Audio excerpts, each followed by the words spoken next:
Bismillahir Rahmanir Rahim. Dear viewers, in this topic we have been discussing the refusal of Abdullah ibn Masud, a famous companion of the Prophet, to hand over his Mushaf in the times of the Caliph Usman, when he had launched a massive campaign to unify the Ummah on one reading, as it is alleged, and he had embarked upon destroying all spurious Masahif. In the last two episodes, we have read out the narratives, and we have also seen the questions which arise on the text of these narratives.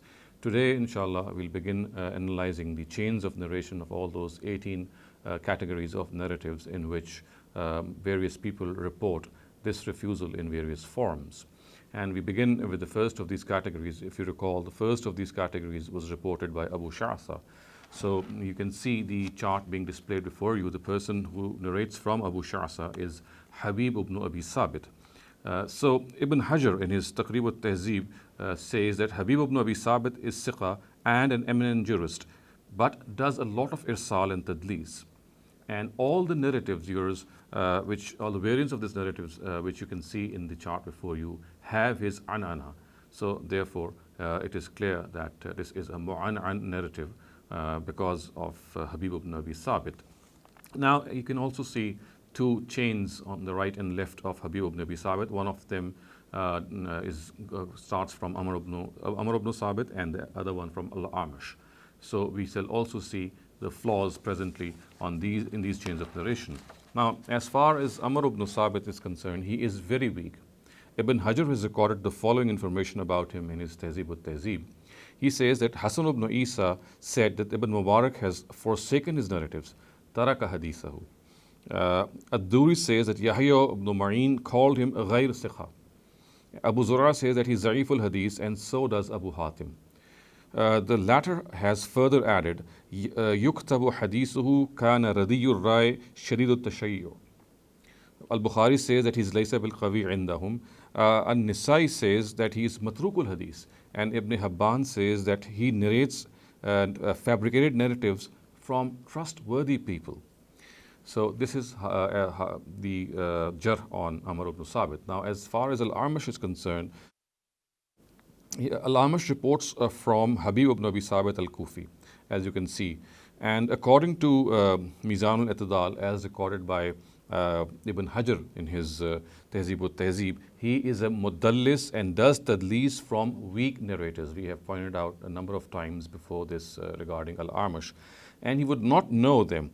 There are a lot of discrepancies, which is obviously istirab in his narratives. It may be noted that all his narratives from Habib ibn Abi Sabit are mu'an'an. So he is a mudallis, and all his narratives are and carry his an'ana.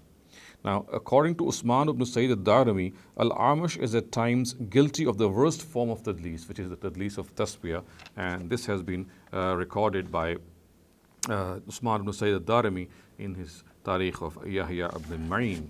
So this is yours as far as the first category of narrative is concerned. Now we come to the second category, and if you recall, it was reported by Abu Maysara, and you can see its two variants being displayed before you. Now, in fact, there are three variants being displayed before you, and you can see that from Abu Maysara, the person reports has different names. He's variously recorded as Amr ibn Qais, Umar ibn Qais, from Abu Maysara. So let us analyze this information. Now, no authority mentions Umar ibn Qais, who is actually Umar ibn Qais Abu Shabba, and not Umar ibn Qais al-Makki, because we have to make this distinction. So no authority mentions Umar ibn Qais or Amr ibn Qais as a narrator of Abu Maysara. So this is the first flaw, that we don't even know who this person is, and we don't know who by this name actually narrates from Abu Maysara. It is only in these narratives do we find his name being displayed. So there is no other narrative in which he narrates from Abu Maysara. So now Asal ibn Hatim is mahalluhu as-sidq wa laysa bil qawi in the eyes of Abu Hatim al-Razi, and laysa bil qawi in the eyes of Abu Zur'a al-Razi. Now, Ibn Habban has mentioned him in his Al-Majruhin and said that there are things in his narratives which only he narrates. It is as if he has erred and should not be adduced from if he solely narrates something. Ibn Hajar records the opinion of Yahya ibn Ma'in that he is la shay, and in the opinion of Al-Ijli, he is za'if.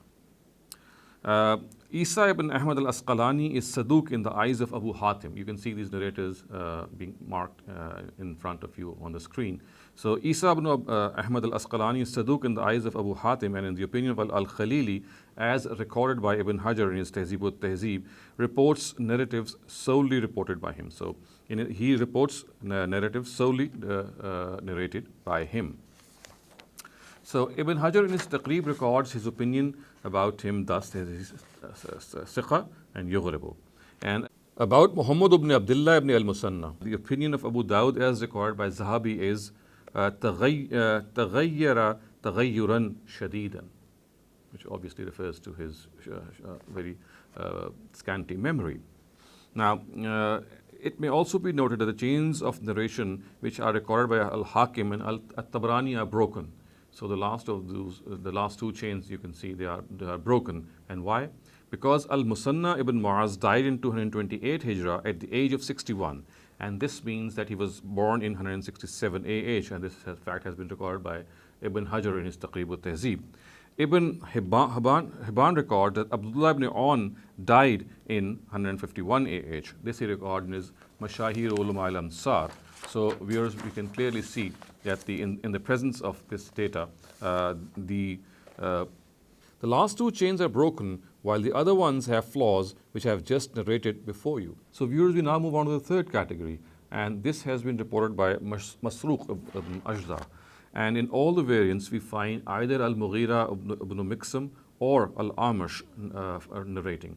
And you can see this from the chart being displayed before you. Now, both of these are mudallis, and all the textual variants of this narrative are anana and from both. So from both of these people, we have the anana and in all the variants, and both of these are mudallis. So therefore, this is a strong weakness.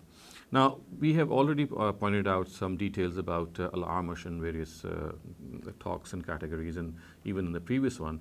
But as far as Mughira ibn Miqsam is concerned, Ibn Hajar records in his Taqrib al-Tehzib that although he is trustworthy and has a strong grasp and memory, he does tadlis, especially from Ibrahim al-Nakhi. Ibn Hajar in his Tehzib al-Tehzib says that the opinion of Ismail al-Qadhi about Al-Mughira ibn Miqsam is as follows. He is not qawi regarding those he has met because he does tadlis. So how can he be regarded as qawi regarding those from whom he does irsal? So this is how he has posited about him.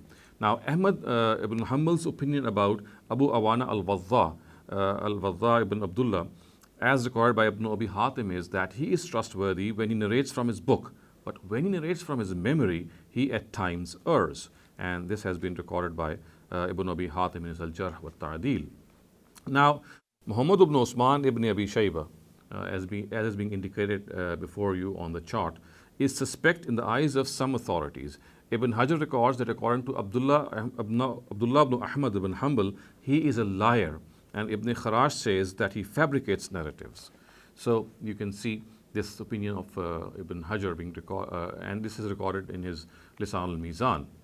Now, viewers, we move on to the fourth category. Now, as far as the fourth category is concerned, you can see its chart being displayed before you, and it's quite an elaborate chart.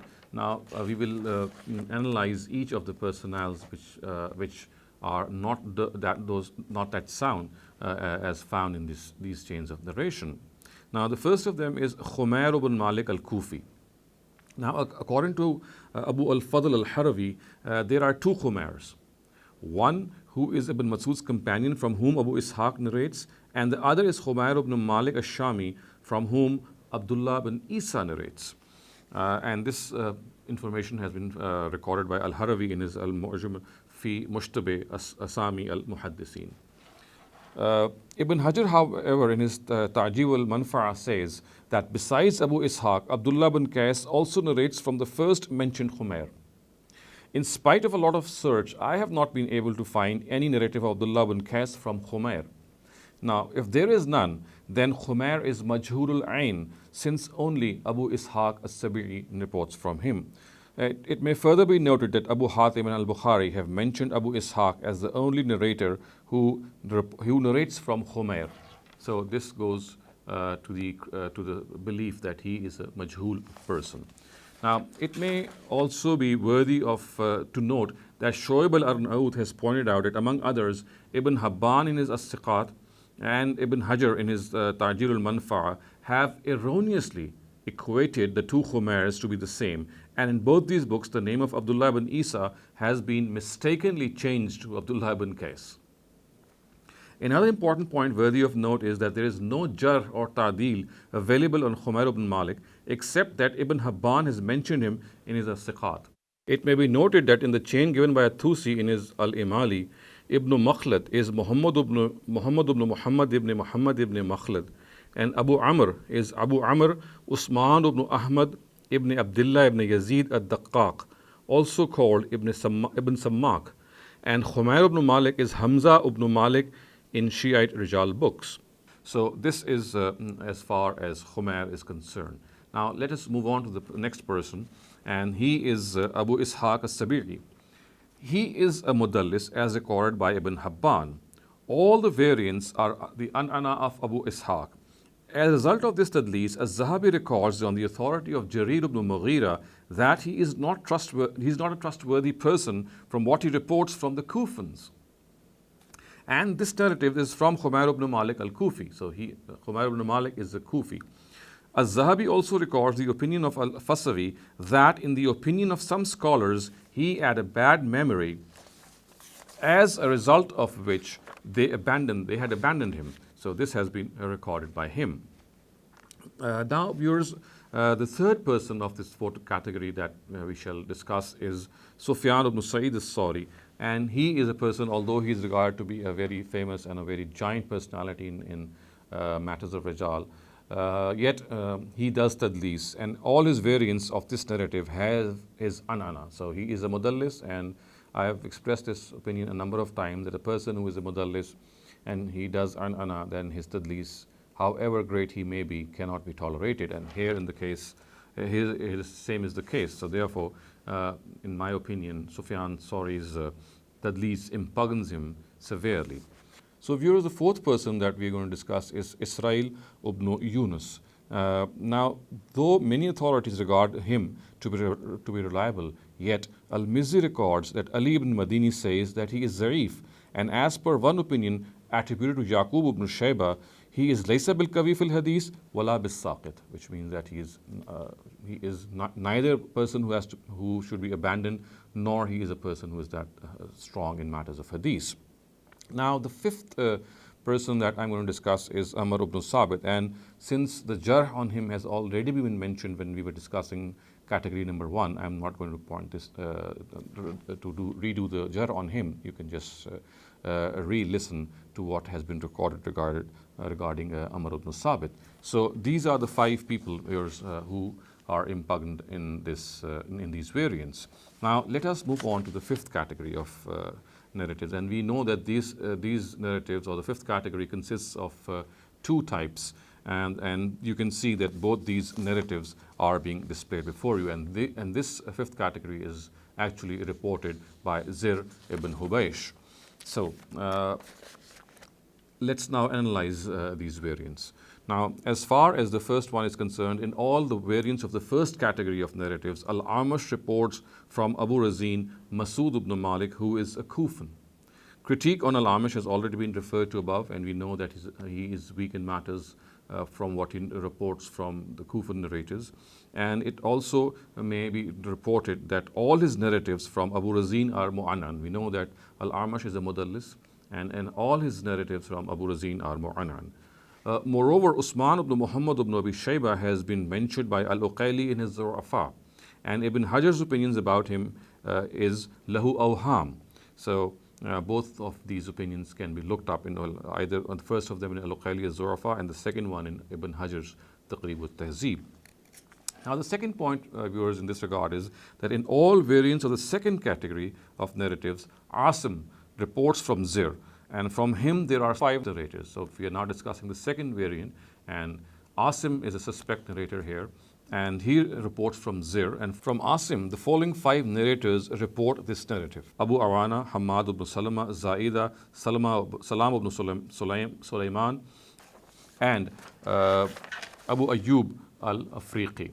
According to Abu Hatim, Asim does not have a strong memory.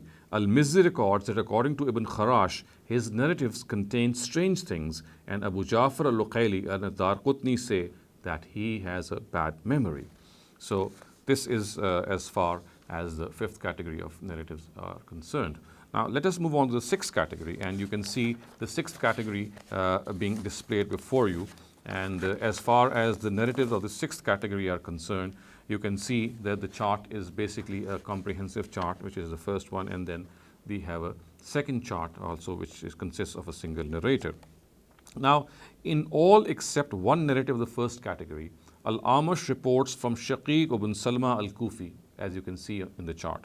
The following 9 narrators report this narrative from Al-Amash, and they are Abdullah ibn Sulaiman, Abu Shihab, Abdul Wahid ibn Ziyad, Malik ibn Sa'ir, Jarir and Shu'ba, Ali ibn Mushir, Abu Usama and Muhammad ibn al-Fadl. So these are the people who narrate from Al-Amash. Now out of these 9 people, it is only the variant from Hafs ibn Ghiyas and one of the 2 variants from Abu Wahid ibn Ziyad which do not contain the an'ana of Al-Amash, while all the rest have the an'ana of Al-Amash. The one narrative in which Al-Amash is not present, there is one narrative in which Al-Amash is not present, and another suspect narrator is present in that chain, and he is Muhammad ibn Fadl ibn Atiyah, and you can see him being indicated in the chart. Now, Ibn Abi Hatim records about him the following jarh. Ahmed ibn Hanbal says that he is laysa bishay. Yahya ibn Ma'in says that he is a great liar. Abu Hatim says that he is Zahibul Hadith, and the words are Zahibul Hadith, Tureka Hadithuhu. And Abu Zur'a says that he is Zarif. And now I'm going to corroborate this further by mentioning the jarh recorded by Al-Mizzi. Amr ibn Ali says that he is Matrukul Hadith, Kazzab. Al-Mufaddal ibn Ghassan says that he is Laysa bis-Siqa. Remember, viewers, we are discussing the person of Muhammad ibn al-Fadl ibn Atiyah. Okay, Muslim ibn Hajjaj, An-Nasai and Ibn Kharash regard him to be Matrukul Hadith. Abu Dawud is of the opinion that he is Laysa bishay. Salih ibn Muhammad says that he fabricates narratives. Ad-Darqutni regards him to be Zarif, and at another place he says that he is Matruk. Ibn Sa'd and An-Nasai regard him to be Matrukul Hadith. Ibn Sa'd's opinion can be looked up in his At-Tabaqat al-Kubra, and An-Nasai's opinion can be looked up in his Az-Zurafa. The second point in this regard is, and we're discussing the sixth category, that the second variant consists of just one variant, the second category, and that variant has Asim ibn Bahdala, and he reports from Shaqiq ibn Salma al-Kufi, and we have already presented the critique on Asim that he does not have a sound memory. Now, Abu Munzir Salam ibn Sulaiman is in the opinion of Ibn Hajar, is Saduqun Yahim. Ibn Habban says that he would make mistakes, Kana yukhti. As-Sadi says, Saduqun Yahimu laysa bimutkin fil hadith. This is how he portrays him. So viewers, we can sum up that both these charts, the first of them has flaws, and the second one also is primarily suspect because of the presence of Asim al-Bahdala. Now let's move on to the seventh category, viewers, and you can see the seventh category being displayed before you. It is reported by Ubaidullah ibn Abdullah ibn Utbah. Now, the jar on him is that Ubaidullah ibn Abdullah ibn Utbah narrates mursal narratives from the paternal uncle, from the paternal uncle of his father, Abdullah ibn Masud. So we can see that this, therefore, is also a very weak element in this chain of narration. The jar on Az-Zuhri and on Ibrahim ibn Sa'd have already been recorded in some of my previous talks, and therefore it can be looked up. So therefore you can see that Ubaidullah ibn Abdullah ibn Utbah is a person who narrates mursal narratives from Abdullah ibn Masud. We have Zuhri after him, who is a weak narrator, and then we have Ibrahim ibn Sa'd, who is also a weak narrator, and both these latter two people have been discussed in my earlier talks. So viewers, now let's move on to the eighth category of these narratives which report Abdullah ibn Masud's refusal to hand over his Mushaf. So in this eighth category, the chart is being displayed before you. Now, authorities have not been able to ascertain the name of Abu Sa'id al-Azdi. Now, he is the person who is the primary person who reports this narrative. And Dr. Subhan admits that he is not able to find the name of this person. And he is, of course, when I'm referring to Dr. Subhan, he's the person who has done his research on the Kitab al-Masahif of Ibn Abi Dawud. Now, Ibn Hajar regards him to be Maqbul, which of course is a borderline case. He has also been referred to as Abu Sa'id al-Azdi. After citing a variant of this narrative, Al-Mizzi says that he is not sure whether Abu Sa'id al-Azdi is Abu Sa'ad al-Azdi or someone else. And this can be seen in Mizzi's Tahzib al-Kamal. So now we move on to the ninth category of narratives, and this is being displayed before you. And you can see that this ninth category of narratives is reported by Alqama ibn Qais. Now, Al-Haysam ibn al-Shaddaq, as you can see, he is a person who is found in this chart. He is present in all the chains of narration. Now, according to Ibn Habban, he narrates great falsities from Al-Amash, and the words are La yajuz al-ihtajaj bihi. This is what he has recorded. And according to Al-Uqayli, he is majhul and his narratives are not sound. So this is what has been recorded. And Al-Haysami says that he is za'ifun jiddan. So Haysami in his Majma' al-Zawaid has said that he is za'ifun jiddan. Now, let's now move on to the 10th category of narratives, and this has been reported by Hubayra ibn Yuraym. Now, as far as Hubayra ibn Yuraym is concerned, he himself is suspect. So Abu Hatim says that he is la yuhtajju bihi and should be classified under people who resemble the majhulin, or the people who are unknown. Az-Zahabi has recorded that according to al-Nisai, he is laysa bil qawi, and that Ibn Kharash has regarded him to be zarif. So this is what he has recorded. And of course, viewers, we have also got to note the fact that all chains contain Al-Amash and Abu Ishaq. And we are very familiar by this time about both these narrators, that both of them are mudallis, and all of the chains of narration carry their anana. So all of them are mu'anhan. And this, of course, is a severe flaw. Now, next we move on to the 11th category, viewers, and you can see that the 11th category is reported by Al-Aswad ibn Yazid, and then there is another doubt about it, who the actual person is. Now, all chains here again contain Abu Ishaq, who is a known mudallis, and all the chains have his anana. Now, Al-Mizzi has recorded the following jarh about Sharik ibn Abdullah. You can see Sharik ibn Abdullah figuring in the chain of narration as is being displayed before you in the chart. So Yahya al-Qattan would not narrate from him. Yaqub ibn Shayba says that he is Sadukun Sikatun, Sayyul Hifz Jiddan. So although he is trustworthy, but he has an extremely bad memory. Ibrahim ibn Yaqub al-Juzjani says that he is Sayyul Hifz, Mustaribul Hadith, Ma'ilun. In the opinion of Abu Zur'a, he makes a lot of mistakes and forgets. Ibn Sa'd says that he makes a lot of mistakes, and the words are Kana yaghlatu kathira. Ad-Darqutni says that he is laysa bil qawi fima yatafarrada bihi. So he is not strong in what he narrates as a sole person, in which he is the sole narrator. Ibn Hajar records that he is sadukun yukhti kasir. So he makes a lot of errors even though he is saduk. And that he was inflicted with a bad memory, and then he became the Qazi of Kufa. Sharik is also a mudallis as recorded by Ibn Hajar, and viewers, all these narratives in which Sharik reports have his anana. So therefore, they stand also impugned. Now viewers, we move on to the 12th category, and this is reported by Abu Fakhta, as you can see, and from him, Suwair ibn Abi Fakhta is the person who reports. Now, as far as Suwair ibn Abi Fakhta is concerned, he exists in all the chains and he's suspect. And we can see Ibn Hajar has recorded the following jarh on him in his Tahzib al-Tahzib. So we can see that Suwair ibn Abi Fakhta exists in all the chains, and the jarh on him is that Ad-Duri reports from Yahya ibn Ma'in that he is laysa bishay. Ibrahim al-Juzjani says that he is Za'if al-Hadith. Abu Hatim says that he is Za'if. An-Nasai says that he is laysa bisiqa, and Ad-Darqutni and Ali ibn Junayd say that he is Matruk. Ibn Habban says that he would intermingle the chains of narration such that he would come up with fabrications in his narratives. Al-Uqayli, Ibn Jarud, and Abul Arab and others have categorized him from among the Zurafa. Abu Zura says that he is Laysa Bizzaq al-Kavi. Sufyan al-Sawri says that he is from among the liars.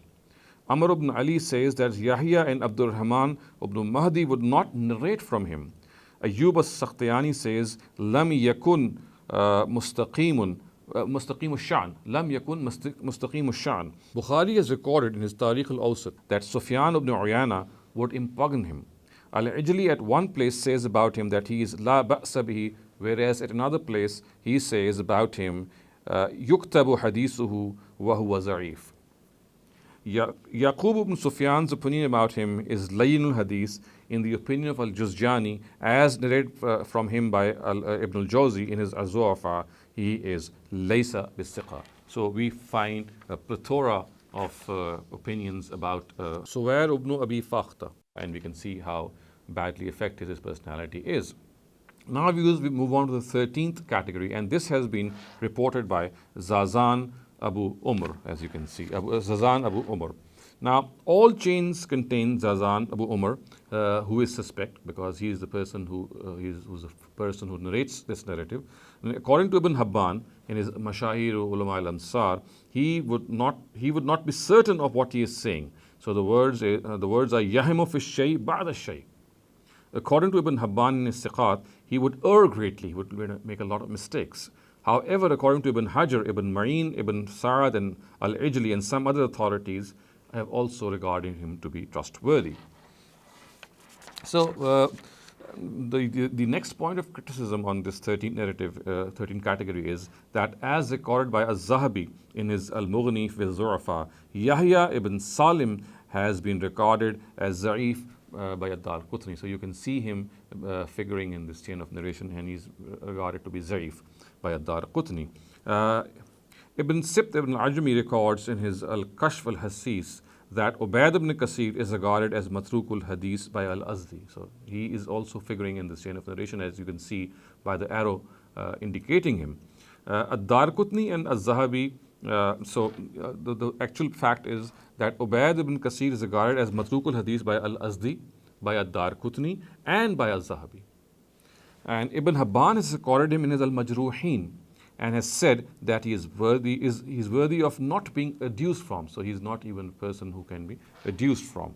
So this concludes this part of the critique. Now, Al-Uqayli records about Muhammad ibn Musa al-Miskin al-Ansari, who is also found in the chain of narration, that Al-Bukhari says, "Indahum manakir."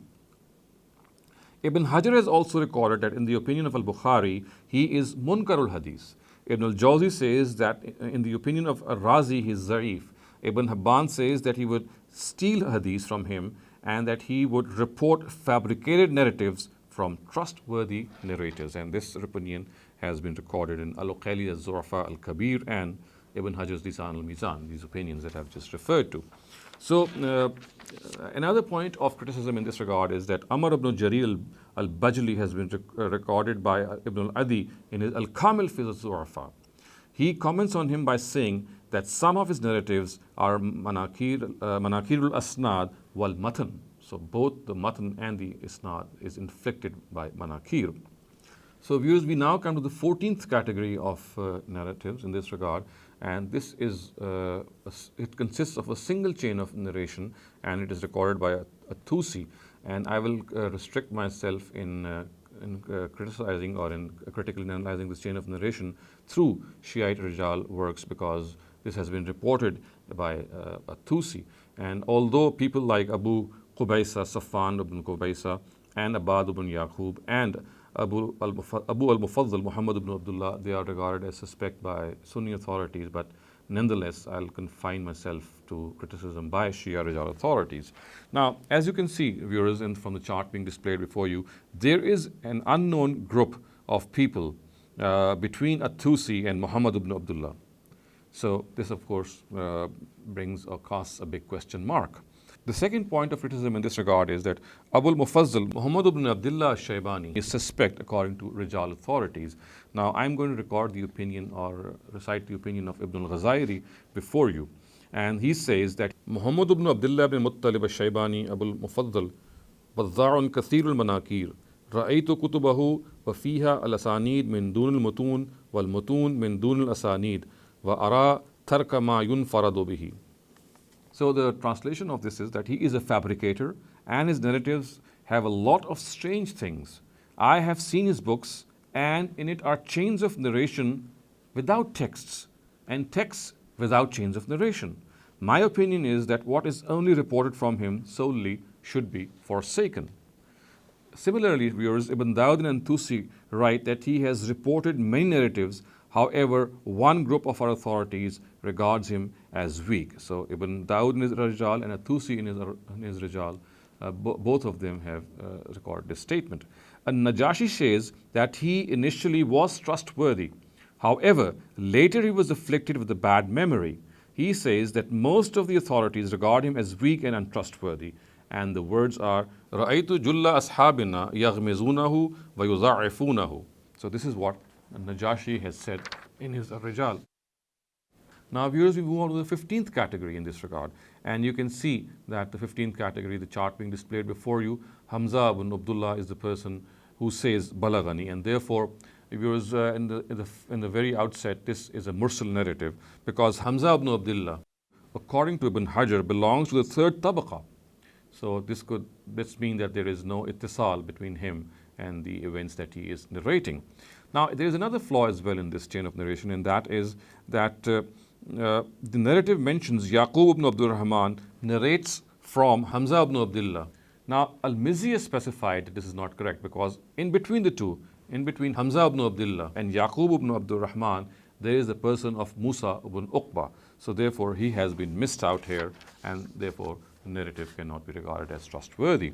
Now let us move on to the 16th category of narratives, and there are two variants in this regard, and both of them are being displayed before you.